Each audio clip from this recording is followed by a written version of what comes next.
पहला क्वेश्चन क्या है कि एक क्रिकेट का खिलाड़ी 20 मीटर पर सेकंड की दर से गतिशील 150 ग्राम की गेंद को पकड़ता है। यदि गेंद पकड़ने में लगा समय 0.1 सेकंड हो तो गेंद द्वारा खिलाड़ी के हाथों पर लगाया गया बल ज्ञात कीजिए। तो हम जानते हैं कि F इक्वल टू क्या होता है, F इक्वल टू M होता है। ठीक है, तो इसको इस प्रकार भी लिख सकते हैं ना, M del V by del T। ठीक है, तो मास हमारा कितना है देखिए 150 ग्राम, तो 150 ग्राम को किलोग्राम में चेंज कर लेते हैं तो आगे 150 बटा 1000 गुणा में डेल V कितना है अपना 20 और समय कितना लगा 0.1 सेकंड। पॉइंट हटाने पे यहाँ पे क्या लगा 0, तो तीनों जीरो कैंसिल आउट और फोर्स कितना आ गया अपना 15 दूनी 30 न्यूटन। ठीक है, 15 गुणा 2 इक्वल टू 30 न्यूटन। ठीक है, तो गेंद द्वारा खिलाड़ी के हाथों पे कितना बल लगाया गया 30 न्यूटन लगाया गया। तो देखिए नेक्स्ट क्वेश्चन क्या है, न्यूटन की गति के संबंधी तो गलत कथन क्या है, हमें इसमें गलत कथन चूज करना है। पहला ऑप्शन हमारे जड़त्व का मापक है, तो न्यूटन का गति का क्या दूसरा नियम जड़त्व का मापक है क्या, बिल्कुल नहीं है। जड़त्व का मापक है वो पहला नियम है, हमें यह बताता है कि किसी वस्तु का जड़त्व कितना है। ठीक है, यह एक बल का मापक है, ये सही बात है कि न्यूटन की गति का द्वितीय नियम एक बल का मापक है, यह हमें बताता है कि बल कितना है। अच्छा, तीसरा ऑप्शन है क्या है, बल त्वरण और का परस्पर संबंध दर्शाता है। F इक्वल टू क्या होता है, हमें मतलब एक्सेलरेशन और फोर्स का संबंध दर्शा रहा है, और F इक्वल टू क्या होता है dp बाई dt, मतलब ये लीनियर मोमेंटम और फोर्स का भी संबंध दर्शा रहा है।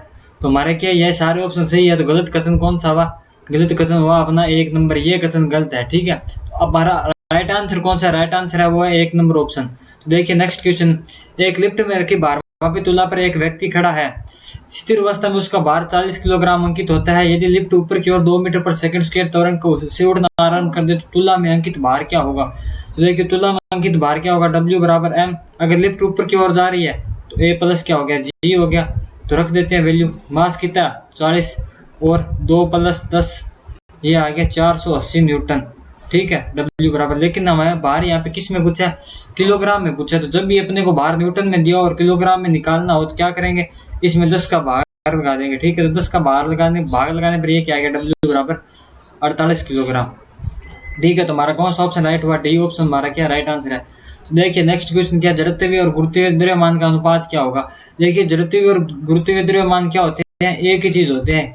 अगर सोचो कि पृथ्वी की ग्रेविटी है वो क्या अचानक से खत्म हो जाए, किसी वस्तु का क्या है मास बदल जाएगा, नहीं बदलेगा, यानी गुरुत्वीय मास तो क्या है सेम रहेगा, लेकिन उस वस्तु का क्या है भार बदल जाएगा, क्योंकि भार बराबर क्या होता है W इक्वल टू mg। अगर ग्रेविटी खत्म हो जाए तो यानी ग्रेविटी शून्य आ जाए तो W बराबर क्या हो जाएगा, भार 0 हो जाएगा। लेकिन क्या हो जाए, द्रव्यमान या गुरुत्वीय द्रव्यमान होता है ना, वो क्या है ग्रेविटी पर डिपेंड नहीं करता। ठीक है, तो गुरुत्वीय द्रव्यमान और जड़त्वीय द्रव्यमान एक ही होते हैं, तो इनका रेशो क्या आ गया 1:1। देखिए नेक्स्ट क्वेश्चन क्या कहता है, एक लिफ्ट का द्रव्यमान 500 किलोग्राम है, जब यह 2 मीटर पर सेकंड स्क्वायर के त्वरण से ऊपर उठती है तो केबिल में तनाव ज्ञात कीजिए। ये सेम क्वेश्चन है कि टी तनाव कितना होगा, T equal to M G plus A। जब लिफ्ट ऊपर की ओर आ रही हो G प्लस A और नीचे की ओर आ रही हो तो G माइनस A या A माइनस G। तो T इक्वल टू क्या आ गया, मास कितना है 500 किलोग्राम, ये आ गया 10 प्लस 2 12, तो क्या आ गया 500 गुणा 12। ठीक है, रुकिए जरा 1 मिनट, 500 गुना क्या आ गया 12, तो ये आ गया 6000 न्यूटन। ठीक है, तो तनाव कितना आ गया केबिल के अंदर 6000 न्यूटन आ गया। तो ए ऑप्शन हमारा क्या राइट आंसर है। देखिए नेक्स्ट क्वेश्चन क्या कहता है, जब हम जल में खड़ी नाव से कूदते हैं तो यह खिसकती है। देखिए इस प्रकार माना आपने क्या नाव है, ठीक है, ये जल के अंदर। ठीक है, तो जब कोई आदमी के आगे की ओर कूदेगा तो नाव पर किस डायरेक्शन में फोर्स लगाएगा, पीछे की ओर बल लगाएगा ना, तभी क्या नाव उस पर वापस आगे की ओर बल लगाएगी, जिससे क्या आदमी आगे की ओर चला जाएगा। तो नाव पर अगर उसको आगे कूदना है तो नाव पर क्या कैसे बल लगाएगा, वो पीछे की ओर बल लगाएगा। तो नाव कैसे खिसकती है, अपने पीछे की ओर खिसकती है। तो अपना 2 नंबर ऑप्शन क्या राइट आंसर है। देखिए एक क्रिकेट का खिलाड़ी 150, ये शायद स्वयं क्वेश्चन आ चुका है, इसका 30 न्यूटन ही आंसर होगा, पहले करा चुका हूं मैं ही। देखिए गलत संबंध है, तो गलत संबंध बताना है अपने को। देखिए फोर्स इज इक्वल टू क्या होता है, एम ए, सही बात है, क्योंकि force is equal to M A होता है मास और एक्सेलरेशन का गुणा। F is equal to M D V upon D T होता है, क्योंकि एक्सेलरेशन इज इक्वल टू क्या होता है D V upon D T.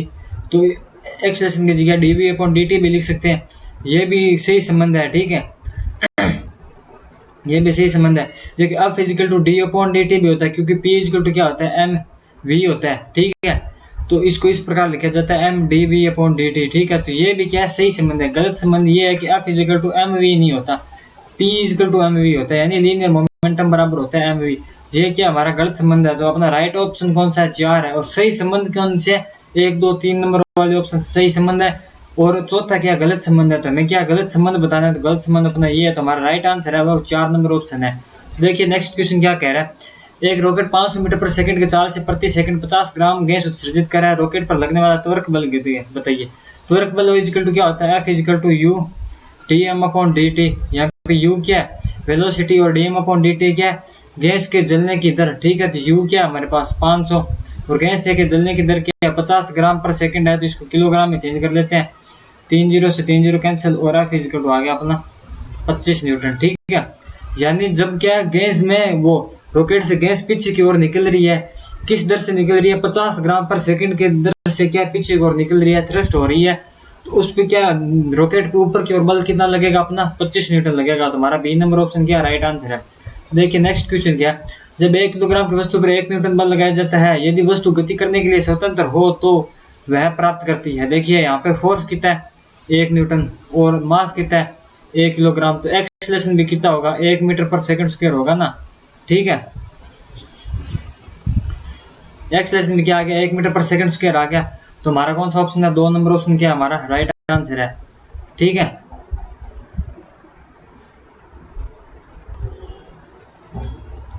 तो देखिए एक्सेलरेशन क्या आ गया 1 मीटर पर सेकंड स्क्वायर। तो हमारा 2 नंबर ऑप्शन क्या राइट आंसर है। देखिए नेक्स्ट क्वेश्चन क्या था, momentum of a toy bus of 0.01 kilogram moving with a velocity of 5 metre per second square, 5 metre per second. तो हमें क्या मास कितना दे रखा है 0.01 किलोग्राम, ठीक है। और वेलोसिटी कितनी दे रखी है 5 मीटर पर सेकंड। तो हमें क्या ज्ञात करना है, लीनियर मोमेंटम ज्ञात करना है। तो हम जानते हैं कि P इक्वल टू क्या होता है एम वी। तो एम कितना आ गया हमारा 0.01 गुणा 5 बट्टा में क्या आ गया, जैसे पॉइंट हटाएंगे तो 2 0 लग जाएंगे। ये आ गया 5/100, ये आ गया 1/20। तो 1/20 जो आएगा पॉइंट लगा दिया 0, फिर 0 लगा तो यह आ गया 0.5 kilogram metre per second square, ठीक है। तो लीनियर मोमेंटम कितना आ गया 0.05 किलोग्राम मीटर पर सेकंड। तो ए ऑप्शन क्या हमारा राइट आंसर है। तो देखिए नेक्स्ट क्वेश्चन क्या है, एक चोर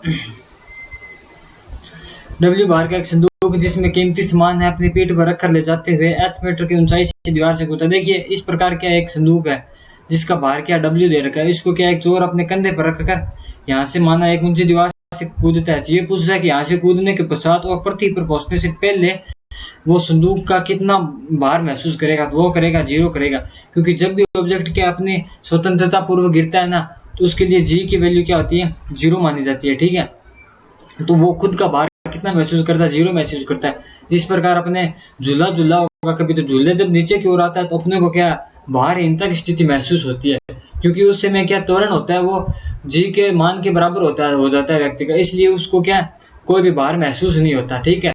तो इस अपना डी ऑप्शन क्या राइट आंसर है। तो देखिए नेक्स्ट क्वेश्चन क्या है, दो द्रव्यमान एक घिरनी पर ऊर्ध्वाधर लटकाए जाते हैं, दोनों द्रव्यमानों का त्वरण होगा, ठीक है।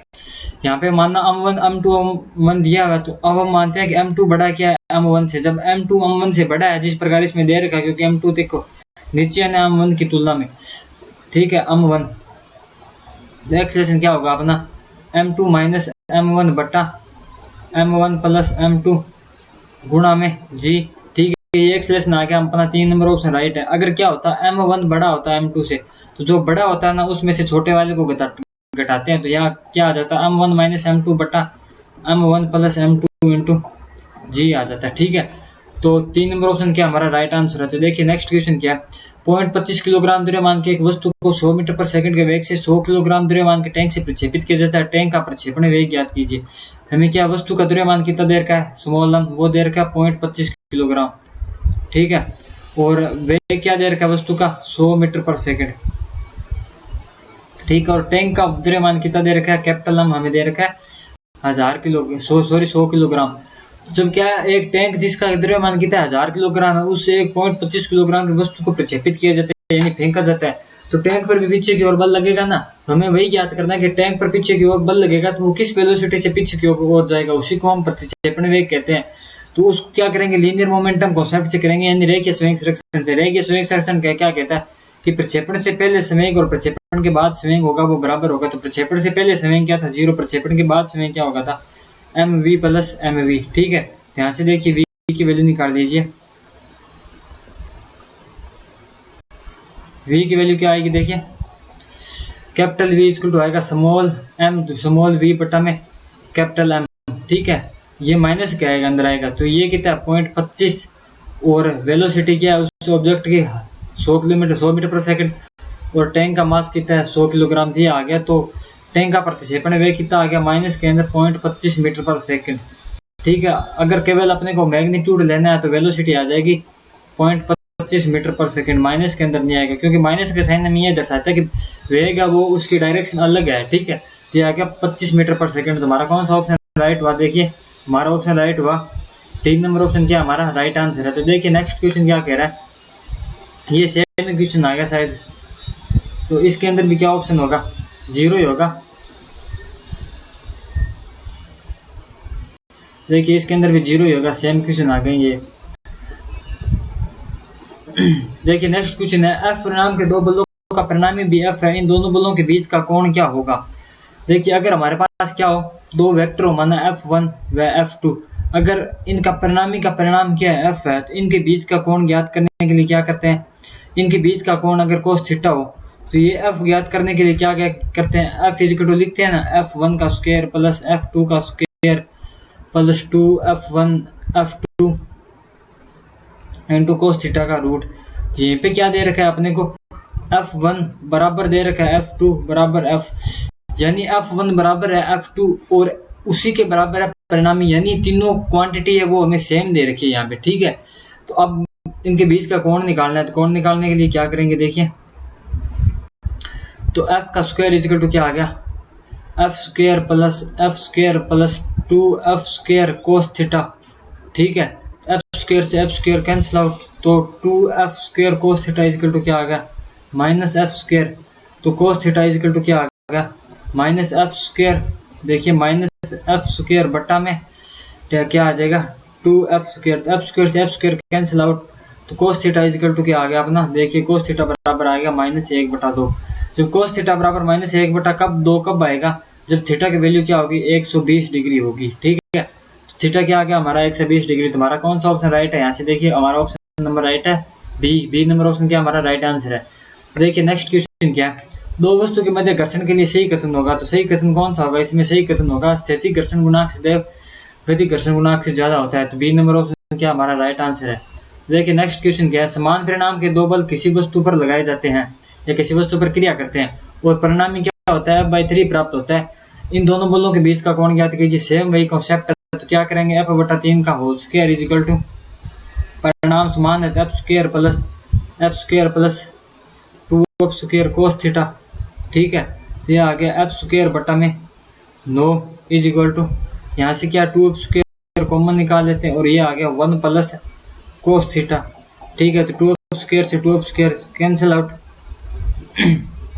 F स्क्वायर से F स्क्वायर कैंसिल आउट, दिया आ गया 1 plus cos theta is equal to 1/18। ठीक है, cos theta is equal to क्या आ जाएगा, cos theta is equal to आ गया 1/18 माइनस 1, या थीटा इज इक्वल टू यहाँ पे क्या आ जाएगा cos इनवर्स 17/18। ठीक है, तो हमारा कौन सा ऑप्शन राइट हुआ, देखिए यहाँ से 1 नंबर ऑप्शन क्या हमारा राइट आंसर है। ठीक है, 1 number option is right answer. देखिए नेक्स्ट क्वेश्चन क्या कह रहा है हमारा, चित्र अनुसार दी गई स्थिति पर विचार कीजिए, दीवार चिकनी है जबकि ए व बी के मध्य सतह खुरदरी है, साम्य अवस्था में बी ए पर घर्षण होगा। देखिए ये सतह क्या दे रखी है हमें, खुरदरी दे रखी है ए और बी के बीच की, और ये सतह क्या चिकनी दे रखी है। जब ये सतह चिकनी होगी ना तो क्या अपना निकाय साम्य अवस्था में आ ही नहीं सकता, जब इधर की ओर से फोर्स लगाया जाएगा। तो ठीक है, तो हमारा 4 नंबर ऑप्शन क्या राइट आंसर है। देखिए एक स्थिर घिरनी से गुजरने वाली बाहरी डोरी के दोनों सिरों पर 2 किलोग्राम या 3 किलोग्राम के पिंड लटकाए गए हैं, डोरी में तनाव ज्ञात कीजिए। ठीक है, अच्छा अब ये बताइए कि इस प्रकार अपनी घिरनी है, ठीक है, इस पे एक और 3 किलोग्राम द्रव्यमान है, एक और है वो 2 किलोग्राम द्रव्यमान है, तो हमें इसमें क्या त्वरण ज्ञात करना है। तो त्वरण ज्ञात करने के लिए क्या फॉर्मूला होता है, A equal to m2 minus m1 बटा m1 प्लस m2 गुणा में g। ठीक है, तो रख देते हैं m2 कितना है 3 माइनस M1 कितना है 2, तो ये आ गया 1/5 और गुणा में जी, यानी G/5 आ गया अपना एक्सलेशन। G/5 एक्सलेशन किस में है, 2 में है। तो अब क्या ज्ञात करेंगे, टेंशन ज्ञात करेंगे। तो टेंशन इज इक्वल टू क्या होगा, रस्सी के अंदर तनाव माना अगर T है, यहाँ पर भी क्या है, यहाँ पर भी T होगा।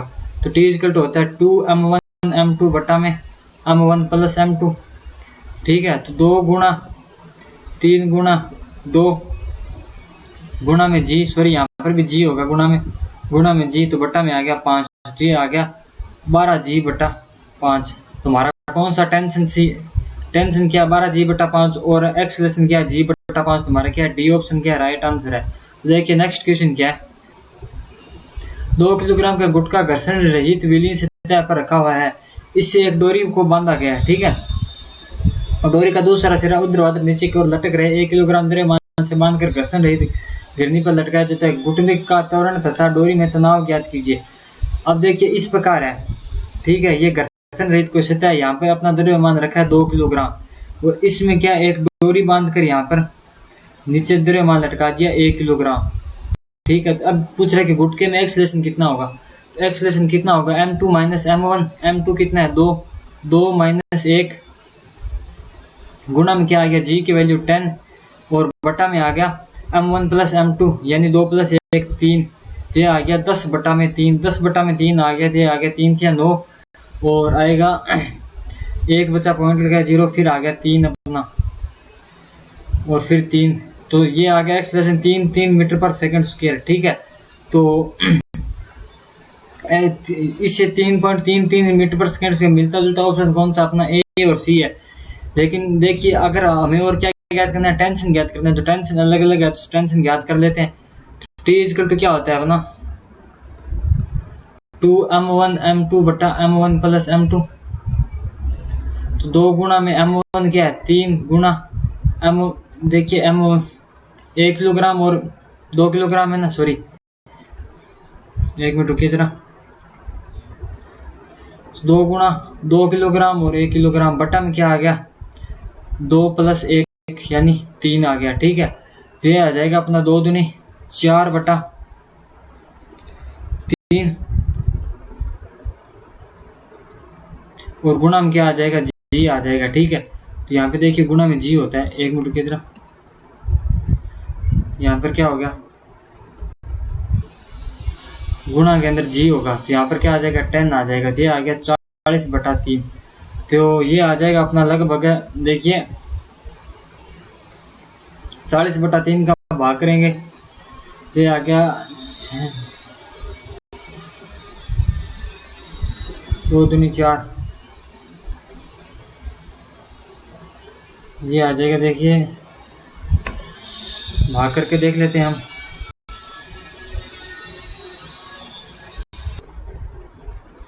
तो देखिए टेंशन जब इस प्रकार की फॉर्म होना, देखिए यहाँ पे इस प्रकार घिरनी अपने लगी हुई, तो टेंशन क्या होता है लगाया गया बल के बराबर होता है। तो बल कितना लगेगा यहाँ पे T इक्वल टू m1 1, तो m1 कितना अपना 2 गुना एक्सलेशन कितना आ गया 3.33, तो ये आ जाएगा अपना 6.66। तो इससे मिलता जुलता ऑप्शन कौन सा है, ये होगा अपना ए नंबर ऑप्शन। ठीक है, तो एक्सलेशन क्या आ गया 3.33 यानी 3.27 के लगभग बराबर है और 6.54 न्यूटन आ गया फोर्स अपना। ठीक है, तुम्हारा ए नंबर ऑप्शन क्या राइट आंसर है। तो देखिए नेक्स्ट क्वेश्चन क्या करे, किसी वस्तु को खींचना उससे धक्का देने से ज्यादा आसान है, क्यों। अभी जब भी किसी वस्तु को खींचना आसान होता है धक्का देने से क्यों होता है, देखियो इसका उत्तर ये है कि घर्षण बल का मान धक्का देने से ज्यादा व खींचने से कम होता है, ये इसका एक परफेक्ट आंसर है। ठीक है, क्योंकि जब वो वस्तु को धक्का देती है तो घर्षण बल ज्यादा होता है। ठीक है, घर्षण कोण क्योंकि ज्यादा होता है और खींचते समय क्या होता है वस्तु में घर्षण बल कम लगता है, तो घर्षण बल कम लगता है तो वस्तु खींचने के लिए क्या कम बल लगाने की आवश्यकता पड़ती है। ठीक है, तुम्हारा 2 नंबर ऑप्शन क्या राइट आंसर है। देखिए नेक्स्ट क्वेश्चन क्या है, जब किसी वस्तु पर नियत बल लगाया जाता है तो यह एक समान, देखिए यहाँ पे नियत बल लगाया जाता है। ठीक है, F इक्वल टू क्या होता है एम ए, अगर अपना एम क्या है कांस्टेंट वैल्यू है यानी द्रव्यमान चेंज नहीं हो रहा है, तो एफ किसके समानुपाती हुआ एक्सलेशन के। यदि एफ कांस्टेंट है तो ए भी क्या होगा कांस्टेंट है, यदि एफ बढ़ेगा तो एक्सलेशन भी बढ़ेगा। तो यहाँ पर क्या नियत बल लगाया जाता है यानी एफ क्या कांस्टेंट, तो ए भी क्या होगा कांस्टेंट होगा। अपना ऑप्शन क्या है यहाँ पे राइट, नियत त्वरण से चाल करेगी यानी समान त्वरण से क्या ऑब्जेक्ट अपना गति करेगा। अगर यहाँ पे समान ऑप्शन में त्वरण ना होता तो क्या कर देते, अगर घर्षण बल को नगण्य मानते तो समान वेग से भी करता, ठीक है। लेकिन अब यहाँ पे त्वरण ऑप्शन में है तो समान त्वरण से गति करेगा क्योंकि F कांस्टेंट वैल्यू है, ठीक है। देखिए नेक्स्ट क्वेश्चन क्या कह रहा है। नेक्स्ट क्वेश्चन है हमारा कि 10 न्यूटन का एक बल 20 किलोग्राम द्रव्यमान की वस्तु पर 10 सेकंड तक कार्य करता है, इसके संवेग में परिवर्तन होगा, ठीक है। तो देखिए आवेग इक्वल टू क्या होता है, संवेग में परिवर्तन, ठीक है, संवेग में परिवर्तन, ठीक है। तो आवेग इक्वल टू होता है क्या, F इंटू डेल्टा टी। तो इस प्रकार ये भी लिख सकते हैं कि P इक्वल टू क्या लिख सकते हैं, F इंटू डेल्टा टी, ठीक है। तो P इक्वल टू आ गया हमारा फोर्स कितना लगाया जाता है 10 न्यूटन का, कितने समय के लिए लगाया जाता है, देखिए 10 सेकंड के लिए लगाया जाता है। तो ये आ गया अपना 100 किलोग्राम, चेंज कितना आ गया मोमेंटम में 100 किलोग्राम मीटर पर सेकंड, ठीक है। तो हमारा कौन सा ऑप्शन राइट हुआ, देखिए ऑप्शन नंबर हमारा बी क्या है, राइट आंसर है। देखिए नेक्स्ट क्वेश्चन क्या कह रहा है, 60 किलोमीटर प्रति घंटा की चाल से गति करे वाहन को ब्रेक लगाने पर अधिकतम 20 मीटर तक रुक जाता है, ठीक है। अधिकतम क्या 20 मीटर पर क्या जाकर रुक जाता है। यदि वाहन की चाल को दुगना अर्थात 120 किलोमीटर प्रति घंटा कर दिया जाए तो वाहन कितनी दूरी तक जाएगा। तो देखिए v बराबर क्या होता है, v स्क्वायर बराबर क्या होता है, u स्क्वायर प्लस 2as, ठीक है। यहां से देखिए प्रश्न क्या कह रहा है कि 60 किलोमीटर प्रति घंटा से गति कर रहा है तो ब्रेक लगाने पर 20 मीटर तक चला जाता है। तो ब्रेक लगाने पर क्या होगी, इसकी फाइनल वेलोसिटी 0 होगी, ठीक है। U square is equal to क्या आ गया, अगर यहाँ पे रिटार्डेशन होगा, ठीक है, तो यहाँ पर क्या आएगा माइनस आएगा क्योंकि एक्सेलरेशन नेगेटिव में आएगा ना, ऑब्जेक्ट अपना रुक रहा है मतलब क्या रिटार्डेशन होगा। यू स्क्वायर बराबर क्या आ गया 2as, ठीक है। अब देखिए एक्सेलरेशन को अगर कांस्टेंट माने तो s किस पे निर्भर करता है, यू स्क्वायर पे, ठीक है, यानी किस प्रारंभिक वेग से आ रहा है। तो हम यहाँ से रेशो निकाल लेते हैं, s1 बटा s2 क्या हो जाएगा अपना, S1 बटा S2 हो जाएगा 60 बटा 120 का होल स्क्वायर, ठीक है। ये आ गया अपना 1 बटा 4, ठीक है। तो यहाँ से S2 क्या आ जाएगा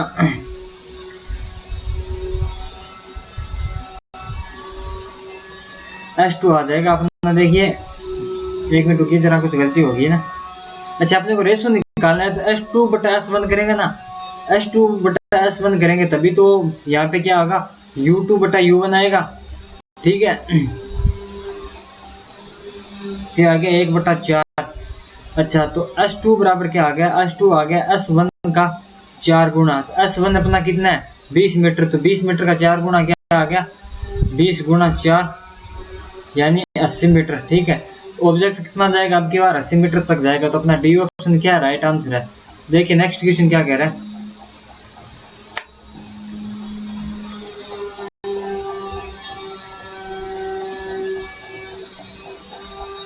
देखिए हमारे इतने क्वेश्चन है पूरे हो गए, ठीक है।